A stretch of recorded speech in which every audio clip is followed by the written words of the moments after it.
Welcome to Sherlock Holmes Short Stories. I'm Hugh Bonneville, and from the Noiser Podcast Network, this is The Naval Treaty, Part 3. Last time, after hearing Percy Phelps's account of the stolen treaty, Holmes asked a series of probing questions, including if anyone knew that he would be copying the treaty in his office that evening. Phelps was adamant that he had told no one, not even his fiancée, Annie. Holmes then visited Detective Forbes at Scotland Yard to get more information about the police's investigation. There, Holmes learned that the commissionaire and his wife had been thoroughly investigated and completely cleared of the crime. Satisfied with Detective Forbes's work, Holmes and Watson then visited Lord Holdhurst, Phelps's uncle and the foreign minister. The statesman noted an encouraging detail. After 10 weeks, there had been no diplomatic fallout, suggesting the treaty remained out of foreign hands. Finally, Holmes and Watson headed back to Woking to update Percy Phelps on their progress. When they arrived, they were shocked to learn that a cloaked intruder had tried to break into Phelps's sick room the previous night, and he was brandishing a knife. Now, Percy is about to tell Holmes and Watson more about his unexpected midnight visitor.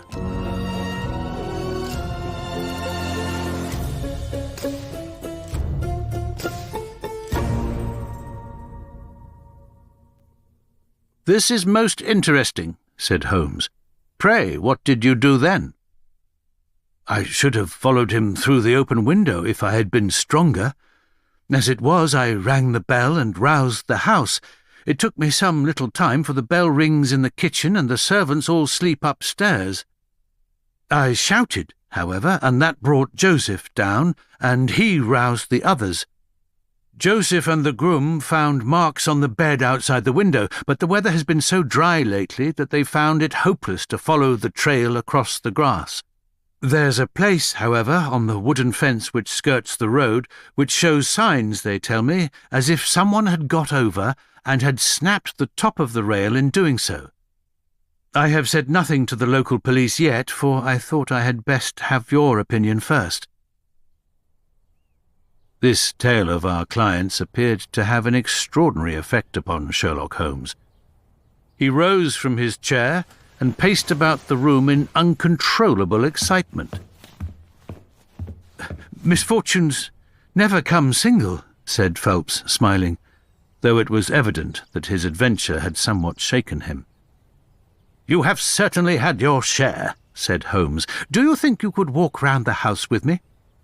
"Oh, yes, I should like a little sunshine. Joseph will come too." "And I also," said Miss Harrison. "I am afraid not," said Holmes, shaking his head. "I think I must ask you to remain sitting exactly where you are." The young lady resumed her seat with an air of displeasure. Her brother, however, had joined us, and we set off all four together.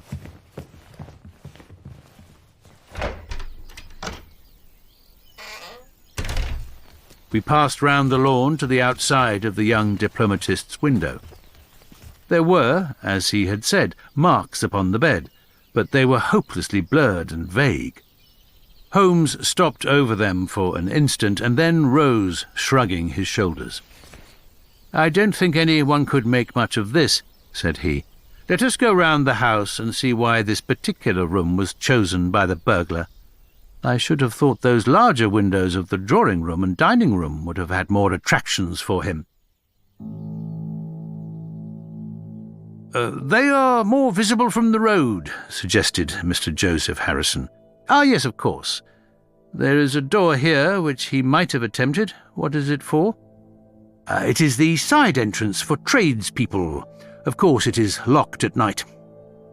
"Have you ever had an alarm like this before?" "Never," said our client. "Do you keep plate in the house, or anything to attract burglars?" "Nothing of value." Holmes strolled round the house with his hands in his pockets and a negligent air which was unusual with him. "By the way," said he to Joseph Harrison, You found some place, I understand, where the fellow scaled the fence. Let us have a look at that." The plump young man led us to a spot where the top of one of the wooden rails had been cracked. A small fragment of the wood was hanging down. Holmes pulled it off and examined it critically. "Do you think that was done last night? It looks rather old, does it not?" "Well, possibly so." "There are no marks of anyone jumping down upon the other side. No, I fancy we shall get no help here. Let us go back to the bedroom and talk the matter over." Percy Phelps was walking very slowly, leaning upon the arm of his future brother-in-law. Holmes walked swiftly across the lawn, and we were at the open window of the bedroom long before the others came up. "Miss Harrison," said Holmes, speaking with the utmost intensity of manner, "you must stay where you are all day. Let nothing prevent you from staying where you are all day. It is of the utmost importance." "Oh, certainly, if you wish it, Mr. Holmes," said the girl in astonishment. "When you go to bed, lock the door of this room on the outside and keep the key. Promise to do this." "But, Percy—" "He will come to London with us." "And am I to remain here?" "It is for his sake. You can serve him. Quick, promise." She gave a quick nod of assent just as the other two came up. "Why do you sit moping there, Annie?" cried her brother. "Come out into the sunshine." "No, thank you, Joseph. I have a slight headache, and this room is deliciously cool and soothing." "What do you propose now, Mr. Holmes?" asked our client. "Well, in investigating this minor affair, we must not lose sight of our main inquiry. It would be a very great help to me if you would come up to London with us." "At once?" "Well, as soon as you conveniently can. Say, in an hour." "I feel quite strong enough if I can really be of any help." "The greatest possible." "Perhaps you would like me to stay there tonight?" "I was just going to propose it." "Then, if my friend of the night comes to revisit me, he will find the bird flown. We are all in your hands, Mr. Holmes, and you must tell us exactly what you would like done. Perhaps you would prefer that Joseph came with us so as to look after me." "Oh, no. My friend Watson is a medical man, you know, and he'll look after you. We'll have our lunch here, if you will permit us, and then we shall all three set off for town together."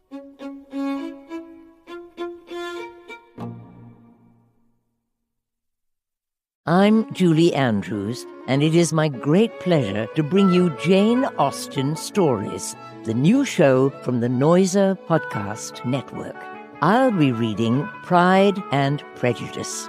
We'll walk grand estates and take tea with well-dressed gentlewomen, but in this tranquil corner of England, not everything is quite as it appears. Listen to Jane Austen Stories wherever you get your podcasts. It was arranged as he suggested, though Miss Harrison excused herself from leaving the bedroom in accordance with Holmes's suggestion. What the object of my friend's manoeuvres was, I could not conceive, unless it were to keep the lady away from Phelps, who, rejoiced by his returning health and by the prospect of action, lunched with us in the dining-room.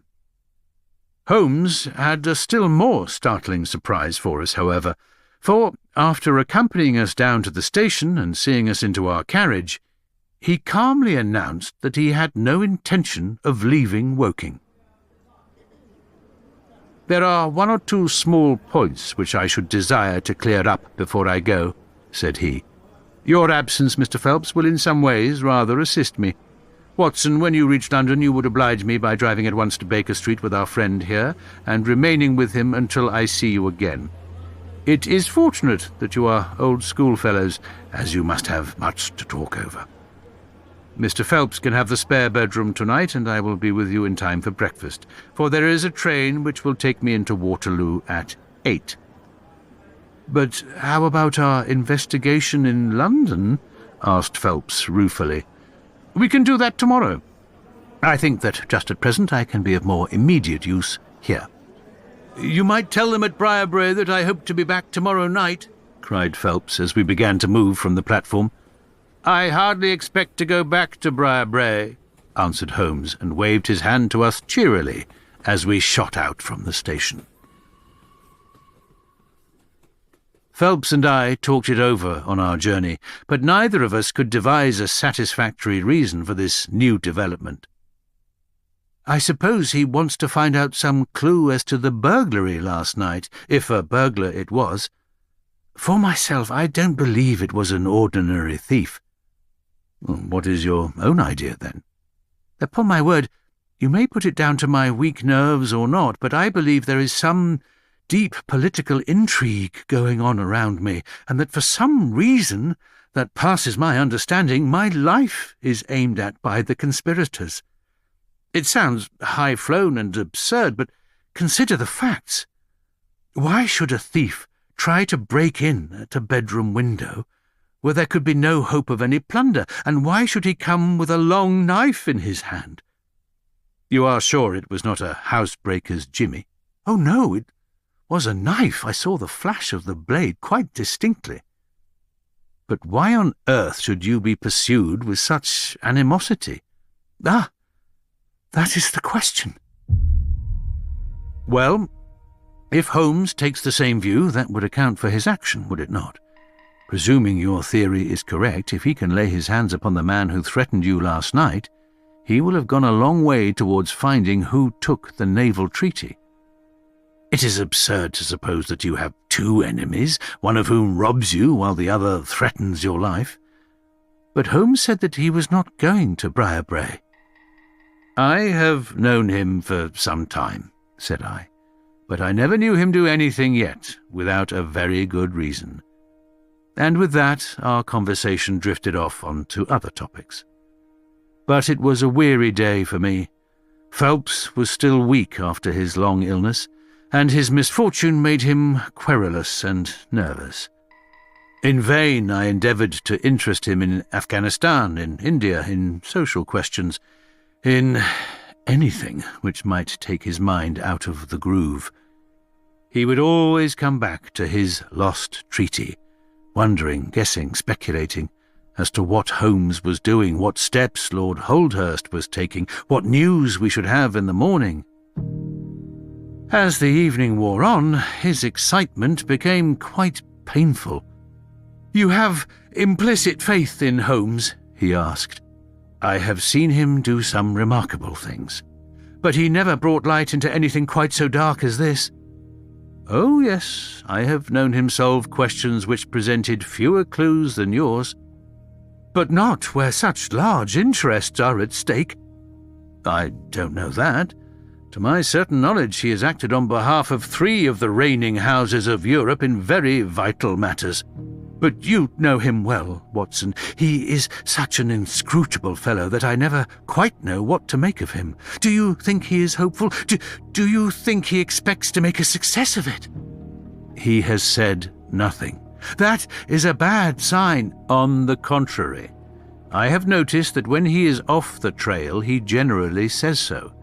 It is when he is on a scent and is not quite absolutely sure yet that it is the right one that he is most taciturn.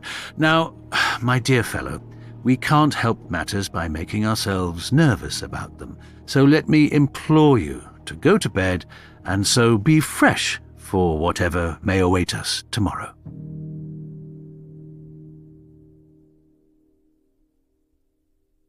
I was able at last to persuade my companion to take my advice, though I knew from his excited manner that there was not much hope of sleep for him. Indeed, his mood was infectious, for I lay tossing half the night myself, brooding over this strange problem, and inventing 100 theories, each of which was more impossible than the last. Why had Holmes remained at Woking? Why had he asked Miss Harrison to remain in the sick room all day? Why had he been so careful not to inform the people at Briarbrae that he intended to remain near them?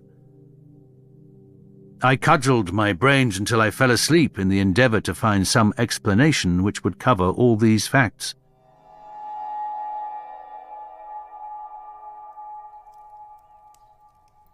It was 7 o'clock when I awoke, and I set off at once for Phelps's room to find him haggard and spent after a sleepless night.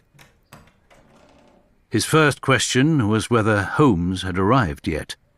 "He'll be here when he promised," said I, "and not an instant sooner or later." And my words were true, for shortly after 8 a hansom dashed up to the door, and our friend got out of it. Standing in the window, we saw that his left hand was swathed in a bandage, and that his face was very grim and pale. He entered the house, but it was some little time before he came upstairs. "He looks like a beaten man," cried Phelps. I was forced to confess that he was right.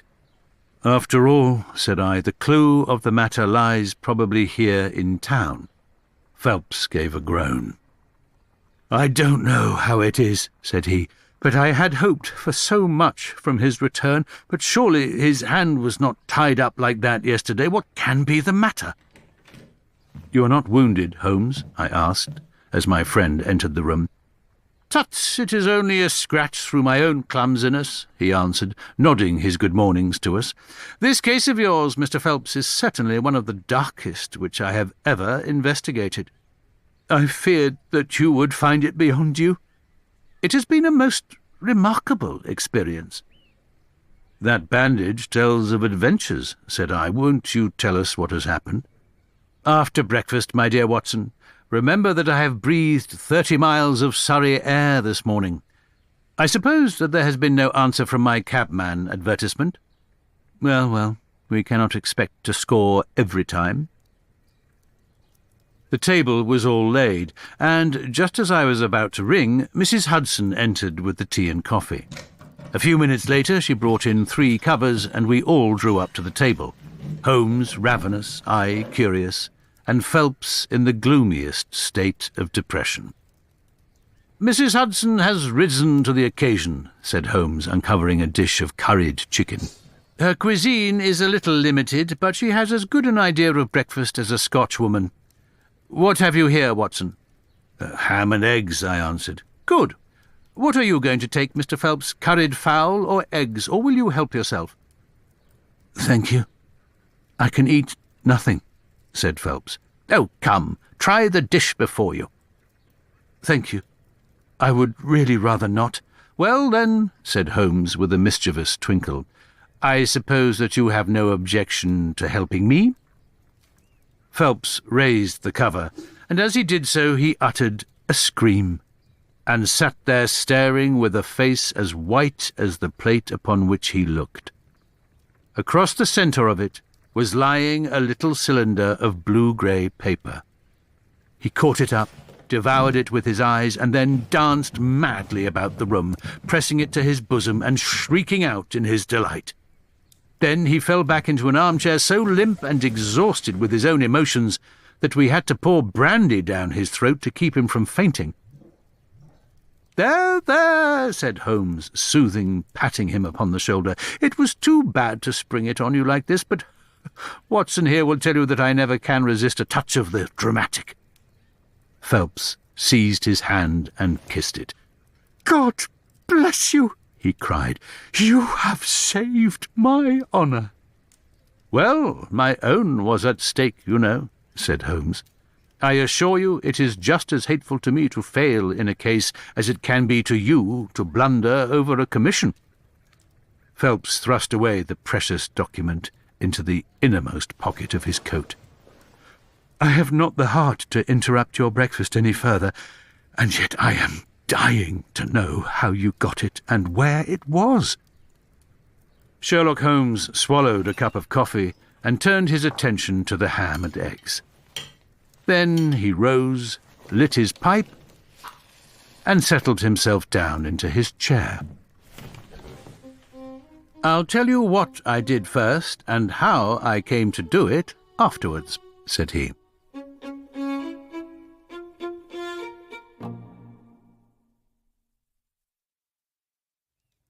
After leaving you at the station, I went for a charming walk through some admirable Surrey scenery to a pretty little village called Ripley. where I had my tea at an inn and took the precaution of filling my flask and of putting a paper of sandwiches in my pocket. There I remained until evening, when I set off for Woking again and found myself in the high road outside Briarbrae just after sunset. Well, I waited until the road was clear. It is never a very frequented one at any time, I fancy, and then I clambered over the fence into the grounds. "Surely the gate was open," gasped Phelps. "Yes, but I have a peculiar taste in these matters. I chose the place where the 3 fir trees stand, and behind their screen I got over without the least chance of anyone in the house being able to see me.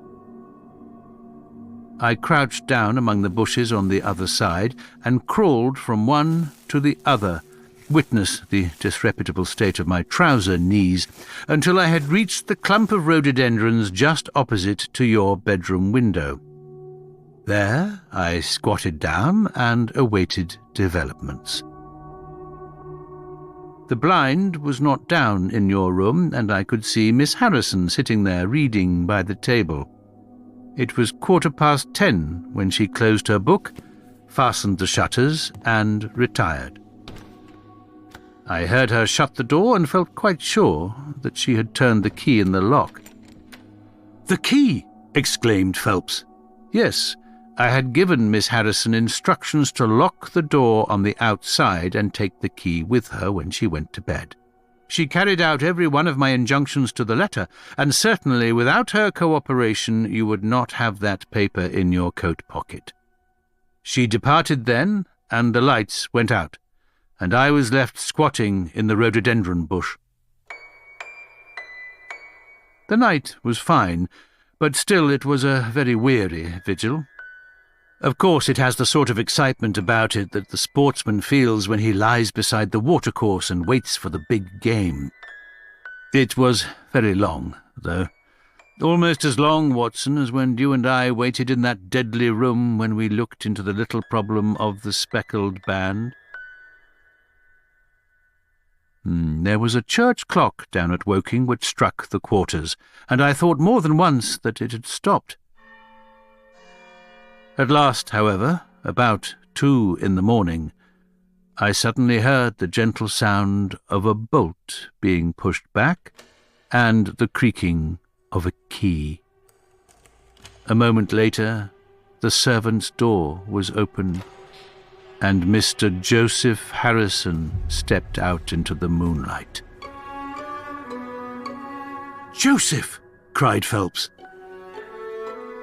He was bareheaded, but he had a black coat thrown over his shoulder so that he could conceal his face in an instant if there were any alarm. He walked on tiptoe under the shadow of the wall, and when he reached the window he worked a long-bladed knife through the sash and pushed back the catch. Then he flung open the window, and putting his knife through the crack in the shutters, he thrust the bar up and swung them open. From where I lay, I had a perfect view of the inside of the room and of every one of his movements. He lit the 2 candles which stood upon the mantelpiece, and then he proceeded to turn back the corner of the carpet in the neighbourhood of the door. Presently, he stopped and picked out a square piece of board, such as is usually left to enable plumbers to get at the joints of the gas pipes. This one covered, as a matter of fact, the T-joint which gives off the pipe which supplies the kitchen underneath. Out of this hiding place he drew that little cylinder of paper, pushed down the board, rearranged the carpet, blew out the candles, and walked straight into my arms as I stood waiting for him outside the window.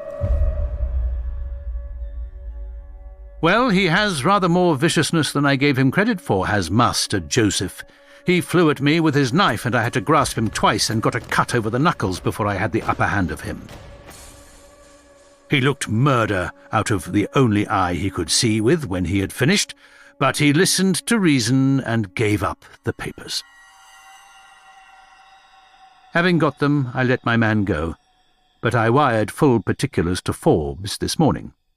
If he is quick enough to catch his bird, well and good, But if, as I shrewdly suspect, he finds the nest empty before he gets there, why, all the better for the government. I fancy that Lord Holdhurst, for one, and Mr. Percy Phelps, for another, would very much rather that the affair never got as far as a police court. "My God!" gasped our client. "Do you tell me that during these long 10 weeks of agony, the stolen papers were within the very room with me all the time?" So it was. And Joseph? Joseph, a villain and a thief? I am afraid Joseph's character is a rather deeper and more dangerous one than one might judge from his appearance. From what I have heard from him this morning, I gather that he has lost heavily in dabbling with stocks, and that he is ready to do anything on earth to better his fortunes. Being an absolutely selfish man, when a chance presented itself, he did not allow either his sister's happiness or your reputation to hold his hand. Percy Phelps sank back in his chair. "My head whirls," said he. "Your words have dazed me." "The principal difficulty in your case," remarked Holmes in his didactic fashion, "lay in the fact of there being too much evidence. What was vital was overlaid and hidden by what was irrelevant. Of all the facts which were presented to us, we had to pick just those which we deemed to be essential, and then piece them together in their order so as to reconstruct this very remarkable chain of events. I had already begun to suspect Joseph, from the fact that you had intended to travel home with him that night, and that therefore it was a likely enough thing that he should call for you, knowing the Foreign Office well, upon his way. When I heard that someone had been so anxious to get into the bedroom, in which no one but Joseph could have concealed anything, you told us in your narrative how you had turned Joseph out when you arrived with the doctor. My suspicions all changed to certainties, especially as the attempt was made on the first night, upon which the nurse was absent, showing that the intruder was well acquainted with the ways of the house. How blind I have been! The facts of the case, as far as I have worked them out, are these. This Joseph Harrison entered the office through the Charles Street door, and, knowing his way, he walked straight into your room the instant after you left it. Finding no one there, he promptly rang the bell, and at the instant that he did so, his eyes caught the paper upon the table. A glance showed him that chance had put in his way a state document of immense value, and in an instant he had thrust it into his pocket and was gone. A few minutes elapsed, as you remember, before the sleepy commissionaire drew your attention to the bell, and those were just enough to give the thief time to make his escape. He made his way to Woking by the first train, and having examined his booty and assured himself that it really was of immense value, he had concealed it in what he thought was a very safe place, with the intention of taking it out again in a day or two and carrying it to the French embassy, or wherever he thought that a long price was to be had. Then came your sudden return. He, without a moment's warning, was bundled out of his room, and from that time onward there were always at least 2 of you there to prevent him from regaining his treasure. The situation to him must have been a maddening one, but at last he thought he saw his chance. He tried to steal in, but was baffled by your wakefulness. You remember that you did not take your usual draught that night. I remember. I fancy that he had taken steps to make that draught efficacious, and that he quite relied upon your being unconscious. Of course, I understood that he would repeat the attempt whenever it could be done with safety. Your leaving the room gave him the chance he wanted. I kept Miss Harrison in it all day, so that he might not anticipate us. Then, Having given him the idea that the coast was clear, I kept guard as I have described. I already knew that the papers were probably in the room, but I had no desire to rip up all the planking and skirting in search of them. I let him take them, therefore, from the hiding place, and so saved myself an infinity of trouble. Is there any other point which I can make clear? Why did he try the window on the first occasion, I asked, when he might have entered by the door? In reaching the door, he would have to pass 7 bedrooms. On the other hand, he could get out onto the lawn with ease.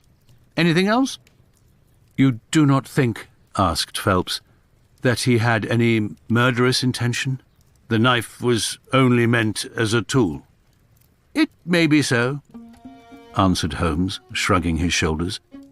I can only say for certain that Mr. Joseph Harrison is a gentleman to whose mercy I should be extremely unwilling to trust.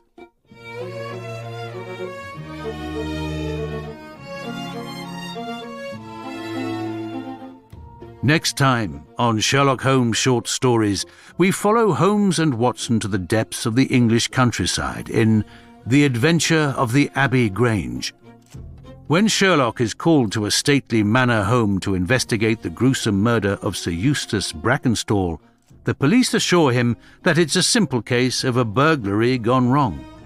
But a series of subtle clues scattered throughout the estate lead Holmes to believe that there's more to the story. Someone at Abbey Grange is hiding something, and it's up to the great detective to find out who. That's next time.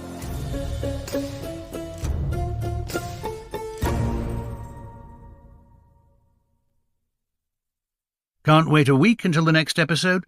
Well, listen to it right away by subscribing to Noiser Plus. Head to www.noiser.com/subscriptions for more information, or click the link in the episode description.